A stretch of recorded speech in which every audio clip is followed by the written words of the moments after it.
saya tiap hari itu mencermati Sirekap. Saya rekam semua, saya backup semuanya, data-data. Jadi ada perubahan apa, saya backup. Semua ada buktinya. Cuma terlalu teknis untuk ditampilkan. Tapi saya mempertanggungjawabkan itu semua, dan saya siap mempertanggungjawabkannya. Ya, jadi semua ada datanya. Nah, di antara perubahan-perubahan itu yang menarik adalah pada tanggal 14 itu sengaja di hold, kemudian dimasukkan skrip. Gunanya apa? Gunanya nanti semua hal yang keluar itu akan masuk dalam perhitungan tadi 24, 58, 17. Jadi mau kapanpun angkanya itu tidak akan bergeser dari itu. Paling naik 0 komanya, paling naik 0. Dan ini sangat tidak masuk akal. Analoginya saja teman-teman, kalau itu quick count yang dia punya 2000 surveyor dan ada di daerah, mungkin saja waktunya bersama-sama masuk ke Jakarta, yang ada di Aceh, yang ada di Papua masuk. Tapi kalau perhitungan manual, yang masuk itu Indonesia, misalnya bagian barat, bagian timur, itu tidak bisa diatur siapa yang cepat dulu masuk. Harusnya kalaupun masuk, misalnya di Jawa Tengah gitu, mungkin teman-teman paslon 3 mungkin bisa lebih duluan naik. Kemudian yang paslon 2 mungkin sama, paslon 1 mungkin lebih kecil. Atau kebalikannya, misalnya di Aceh, paslon nomor 1 bisa dia naik duluan, paslon nomor 2, 3 mungkin lebih kecil. Tapi ini tidak. Di Sirekap itu kayak sudah dikode. Dan ini ada rumusnya di dalam skrip tersebut. Kenapa kemudian ada skrip itu? Inilah kuncinya. Kenapa server Sirekap itu yang sudah saya ungkap semenjak 2 minggu yang lalu harus diletakkan di Singapura. Supaya apa? Supaya ada yang bisa memasukkannya dari Singapura.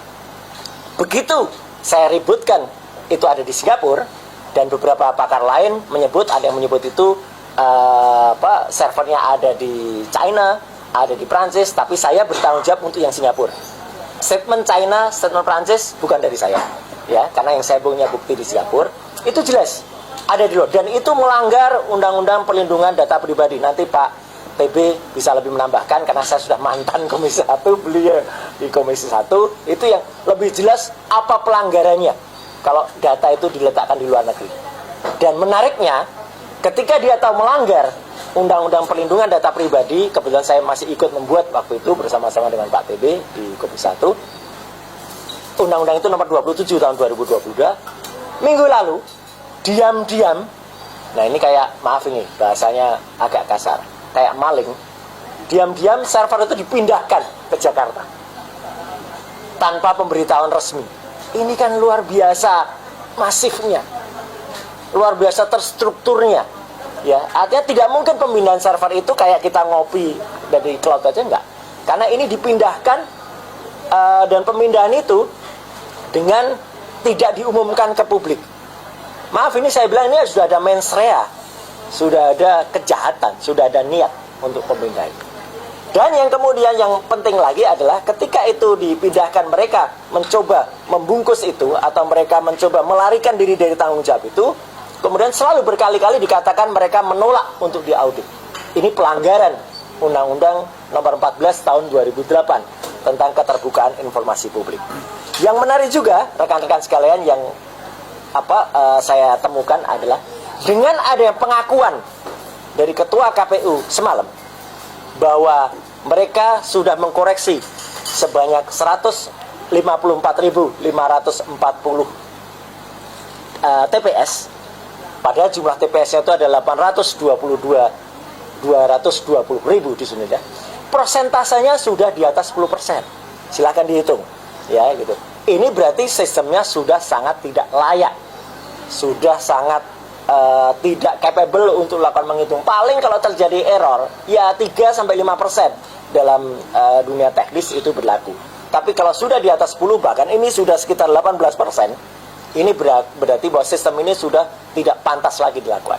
Tapi kemudian ketika mereka menolak dilakukan audit forensik, saya juga waktu itu harus dilakukan juga audit investigatif, seperti yang diusulkan teman-teman ICW dan teman-teman Kontras. Jadi saya sangat mendukung mereka untuk melakukan itu. Dengan begitu akan ketahuan anggaran yang dipakai berapa, karena terus terang saja saya juga mendengar melalui internal grup teman-teman di kampus ternama di Bandung, mereka resah sekarang. Kenapa resah? Karena mereka dulu dilibatkan itu konon adalah secara sukarela. Selain tidak mendapatkan sesuatu, ternyata ada nilai yang beredar. Nah, itu urusan nanti audit investigatif. Intinya teman-teman semua, kesalahan dari Sirekap ini bukan kesalahan teknis belaka, dan ini tidak bisa dipandang hanya sebagai kuantitas belaka, ya. Tapi ini kualitasnya sudah sangat tidak layak untuk kemudian digunakan. Dan khawatirnya apa? Pattern yang tadi dipasang, pattern ada dipatok di 24, 58, dan 17 ini, itu memang sudah merupakan tindakan yang sangat tidak benar, dan itu merupakan kejahatan yang sangat masif. Nah, at last but not least, ya teman-teman sekalian, selain nanti detailnya secara rinci, saya sudah tulis juga di tulisan saya hari ini, bisa di googling.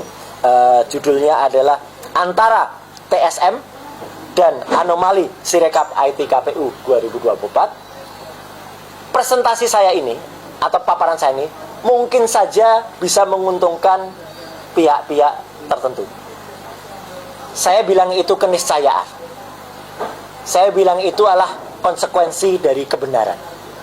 Saya tetap merupakan orang yang independen, bukan merupakan bagian dari paslon 1, paslon 2, atau paslon 3. Justru itulah saya siap mempertanggungjawabkan semua data ini, ya, karena ini tidak berdasarkan pesanan, ini disclaimer saya, tidak berdasarkan permintaan. Saya lakukan semuanya secara mandiri dengan tim, dan semua dilakukan demi negara Republik Indonesia yang saya cintai.